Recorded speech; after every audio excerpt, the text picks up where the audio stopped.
Alors, qu'est-ce qui s'est passé? Les États-Unis d'Amérique viennent de réagir. Cette puissance militaire américaine va maintenant venir au secours du Maroc. Militaires comme des véhicules terrestres, des avions, des navires, des armes légères et bien plus encore, des missiles d'entraînement qui sont très sophistiqués, des véhicules de vol captifs, des véhicules de vol libre, des drones. On parle franchement d'armes très sophistiquées, encore une fois. C'est une riposte. C'est une réponse directe à la visite de Abdelmajid Tebboune en Russie. Attends, il y a un pays qui a suivi la Russie récemment.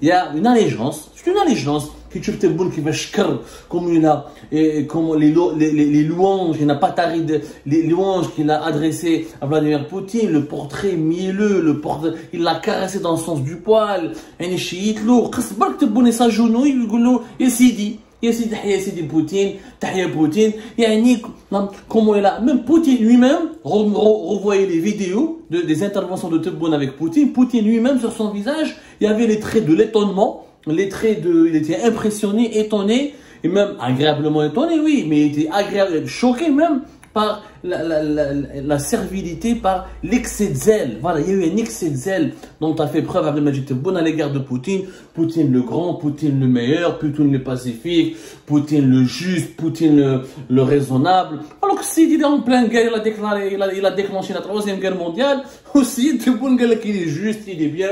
Non, il n'a rien fait Poutine, il a juste déclenché la 3e guerre mondiale. Bien sûr, les Occidentaux ont leur part de responsabilité. Les Occidentaux ne sont pas des anges, ils ne sont ni miel, ni tout sucre. Mais de là à faire, mais il ne faut pas quand même perdre sa lucidité et il fallait rester neutre dans ce conflit qui oppose des grandes puissances dans ce monde. Nous, on est un pays petit, on est grand par l'histoire, mais on est un petit pays par l'économie et par l'industrie militaire, et du point de vue militaire et économique et technologique, nous sommes un petit pays. On a le conflit, la 3e guerre mondiale déguisée à cause de l'Ukraine qui a commencé en Ukraine. Il fallait rester l'ami de tout le monde. On est l'ennemi de personne, on est l'ami de tout le monde. Et bien, l'attitude, le positionnement pro-russe et le discours anti-occidental de Abdelmajid Tebboune en Russie, Abdelmajid Tebboune anti-occidental, anti-impérialiste, il soutient l'offensive russe en Ukraine, il est un médiateur. Comment dire, pourquoi tu joues tu peux pas jouer le médiateur quand tu reconnais à Poutine qu'il a bien fait, qu'il est juste, qu'il est raisonnable, qu'il est pacifique. Donc tu peux pas être sérieux, personne ne peut te prendre au sérieux, tu n'es pas objectif dès le départ. Dès le départ, tu as salué l'agression russe et dès le départ, tu t'es aligné sur la ligne de conduite de la Russie. Alors, qu'est-ce qui s'est passé? Les États-Unis d'Amérique viennent de réagir, viennent de riposter. Les États-Unis d'Amérique, depuis hier, le 19 juin 2023, ont décidé d'offrir au Maroc 500 véhicules militaires. Un cadeau. La réponse du berger à la bergère. La réponse du berger à la bergère. Les États-Unis d'Amérique, sans faire du bruit, sans créer au scandale, sans faire des polémiques, sans faire de mise en scène, sans faire du sensationnalisme. Ok, Tebboune a choisi le camp de la Russie. Eh bien, nous allons aider le Maroc, nous allons militariser le Maroc, nous allons soutenir le Maroc contre l'Algérie. Eh bien, ça a commencé. 500 véhicules militaires américains ont été envoyés et offerts par les États-Unis d'Amérique, grande puissance de ce monde. Elle reste quand même la première puissance mondiale et la plus grande armée du monde. Et on voit bien comment les armes américaines et le soutien logistique et technologique et militaire américain, comment il a empêché les Russes de gagner la guerre en Ukraine. Je rappelle que pour le moment, la Russie ne contrôle que 18% du territoire ukrainien, alors qu'elle devait au départ déloger le gouvernement de Volodymyr Zelensky et dominer toute l'Ukraine et, entre guillemets, la propagande russe, la libérer de l'emprise des néo-nazis qu'on assimile les partisans les Ukrainiens qui étaient les partisans d'une Ukraine européenne occidentale ont été considérés comme des nazis. Ben, les Russes ne contrôlent que 18% de ce territoire gouverné par les nazis. Pourquoi? Parce qu'il y a la puissance militaire américaine qui est venue au secours de l'Ukraine. Cette puissance militaire américaine va maintenant venir au secours du Maroc.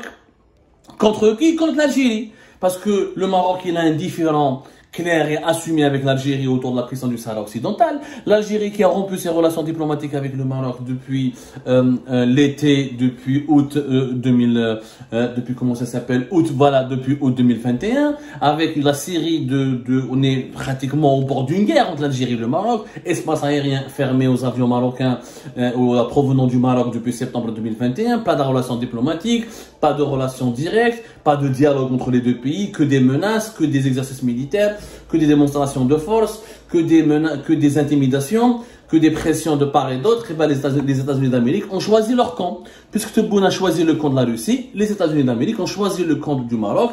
Alors ces livraisons vont avoir lieu prochainement. C'est un premier lot, on parle d'un premier lot d'une valeur de 10 millions de dollars. C'est pas important, mais c'est la symbolique. C'est quand même 500 véhicules militaires. Ce n'est qu'un premier lot, d'après toutes les sources américaines citées par plusieurs médias marocains, notamment le Desk, qui est un média marocain le plus crédible en ce moment, qui est parmi les plus, en tout cas les plus neutres. Il cite un document du Comité des Affaires étrangères de la Chambre des représentants américaine qui révèle que cette première livraison entre dans le cadre d'un programme qui s'appelle le programme des articles de défense excédentaires. Le programme est destiné, il a été élaboré par les États-Unis d'Amérique pour fournir gratuitement des armes et des équipements militaires aux gouvernements des pays amis avec lesquels les États-Unis d'Amérique ont des alliances, ont des accointances et que les États-Unis d'Amérique veulent protéger ou aider à moderniser leur défense nationale contre des ennemis qui menacent de les agresser. Ce programme, le Maroc en fait partie depuis 2019 et là, le Maroc va bénéficier d'un premier lot de 500 véhicules militaires. Selon plusieurs sources concordantes, notamment au sein de la presse américaine comme au sein de la presse marocaine, il y aura d'autres cadeaux qui concernent une gamme d'équipements militaires comme des véhicules terrestres, des avions, des navires, des armes légères et bien plus encore. Où le Maroc va acquérir ces équipements à un coût très réduit, où il va les recevoir gratuitement et les Américains vont pouvoir aider les Marocains à moderniser l'armée marocaine, à les assister. C'est la deuxième fois que les États-Unis d'Amérique en 2023 offrent une aide de façon aussi éclatante, de façon aussi assumée et aussi retentissante le Maroc. Rappelez-vous qu'en avril 2023, les États-Unis d'Amérique ont débloqué une vente d'armes de plus de 774 millions de dollars au Maroc. Il s'agit d'armes qui ont une grande force, qui offrent une grande capacité de dissuasion militaire. À l'époque, on a parlé de système Barak MX, on a parlé de matériel militaire similaire à celui qui est utilisé par les forces armées ukrainiennes contre les Russes. Donc quand même, c'est bizarre que les Américains livrent pratiquement les mêmes armes au Maroc, quand les mêmes armes fournies à l'Ukraine, on les retrouve au Maroc. Pourquoi? Parce que il y a quand même une certaine méthodologie américaine qui est en cours d'expérimentation, puisque l'Algérie, l'adversaire du Maroc, est essentiellement équipé par des armements russes. Et les États-Unis d'Amérique sont en train d'aider le Maroc avec les mêmes armes qui ont prouvé leur efficacité et leur pouvoir de nuisance contre les équipements militaires russes en Ukraine. Alors, je vous rappelle, à l'époque, c'était en avril 2023, c'était vers la deuxième semaine, je crois, ou la première semaine du mois d'avril, c'était vers le 10 et le 11 avril 2023. C'était le département d'État américain qui a annoncé officiellement avoir approuvé une éventuelle vente d'armes militaires étrangères au gouvernement marocain. Il s'agit d'armes à distance interarmées. Ce sont des armes très sophistiquées, il y a eu un rapprochement important entre l'armée marocaine et l'armée américaine, des exercices militaires communs, etc. Le Maroc qui renforce son alliance avec les États-Unis d'Amérique et qui utilise des F-16 alors que l'Algérie utilise les avions russes. Malheureusement, je suis en un chauffe au lion, c'est que le Maghreb risque de devenir le deuxième ring de boxe qui opposera la Russie et la Chine aux États-Unis d'Amérique et à l'Occident. Ourani Khaïf, à cause de la politique agressive d'Abdelmajid Tebboune, est inconsciente. Et à cause de son ralliement au camp de la Russie, l'Occident a au Maghreb, en utilisant les divergences entre l'Algérie et le Maroc.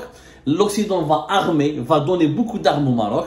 Et à la moindre étincelle, il peut y avoir des affrontements. Et le Maghreb risque de devenir le deuxième théâtre de confrontation, ou le deuxième théâtre des opérations opposant le camp de la Russie et de la Chine au camp occidental. Et ce sont les peuples algériens et marocains qui paieront le prix fort et qui nos deux pays deviendront des pions que des grandes puissances de ce monde vont nous utiliser pour régler leurs différends, pour imposer leur agenda, ou là pour partager le monde, le gâteau, le monde, parce que la planète est devenue comme un gâteau, et la Chine et la Russie, les États-Unis et leurs alliés, chacun veut la plus grosse part et chacun veut assumer ou la conserver son leadership mondial.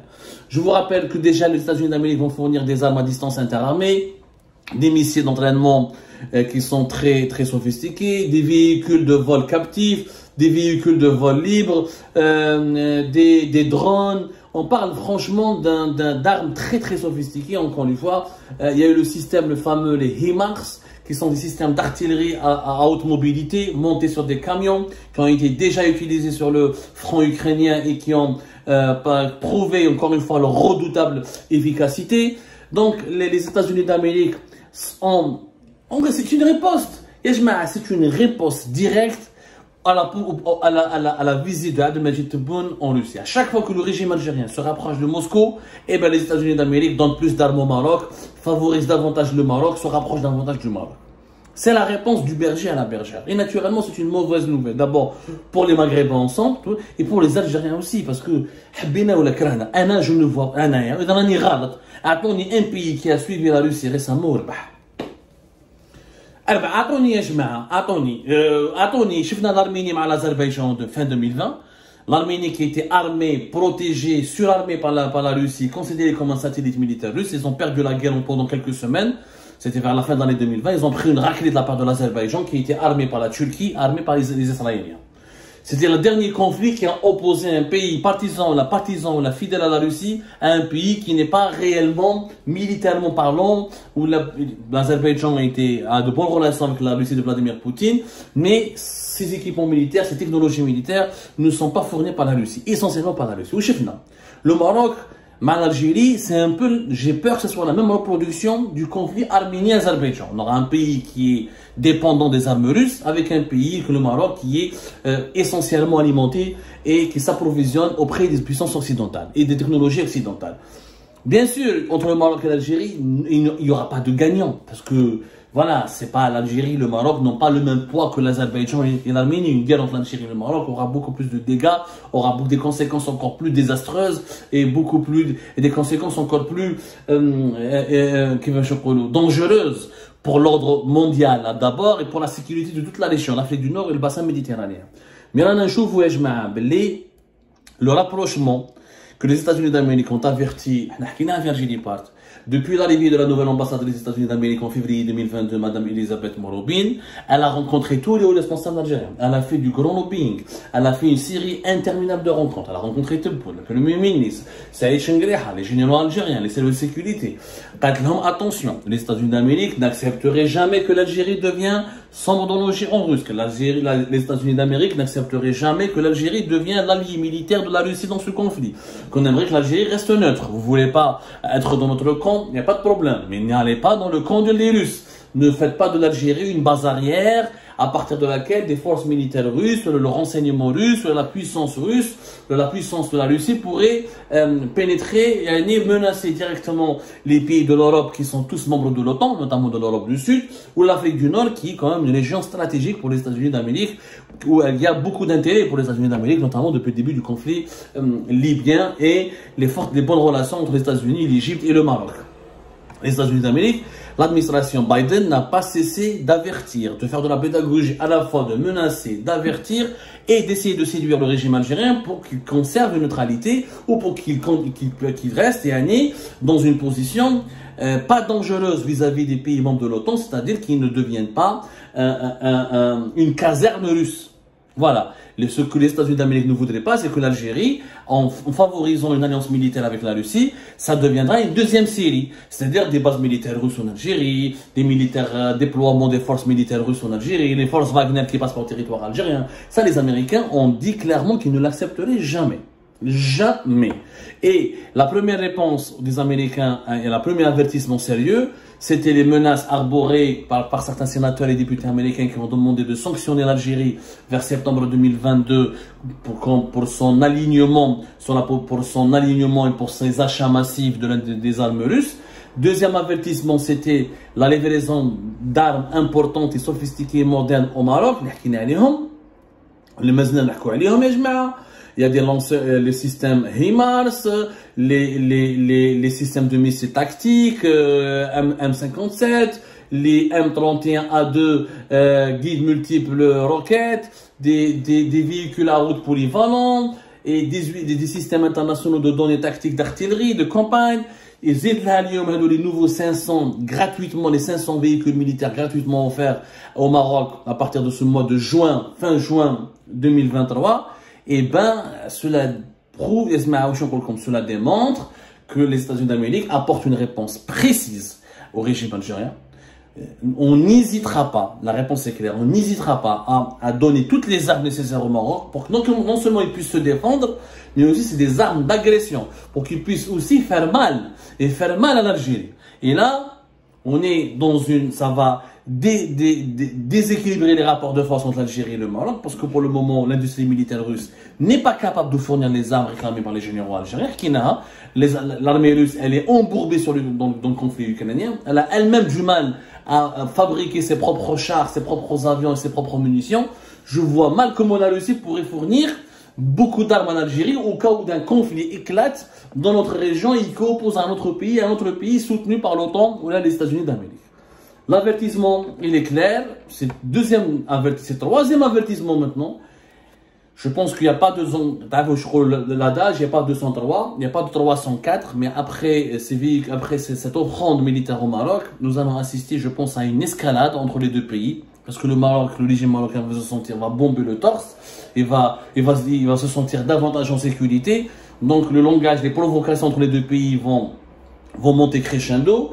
Et les États-Unis d'Amérique n'hésiteront pas, encore une fois, à donner plus d'armes, à militariser, à s'impliquer même militairement au Maroc, parce qu'ils vont considérer l'Algérie comme un éventuel théâtre des opérations dans cette guerre globale et globalisée menée contre la Russie de Vladimir Poutine. Rabbi Jib el-Khair, voilà ce que Abdelmajid Tebboune est en train de récolter, cultiver davantage de tensions et de problèmes dans notre région, alors que notre pays a suffisamment de problèmes à gérer. On aurait pu rester neutre dans ce conflit qui oppose la Russie à l'Occident, et on aurait pu être un bon intermédiaire. Au lieu de cela, Abdelmajid Tebboune et son entourage sont en train de faire de nous un pion de la Russie et de facto une cible privilégiée pour les puissances occidentales.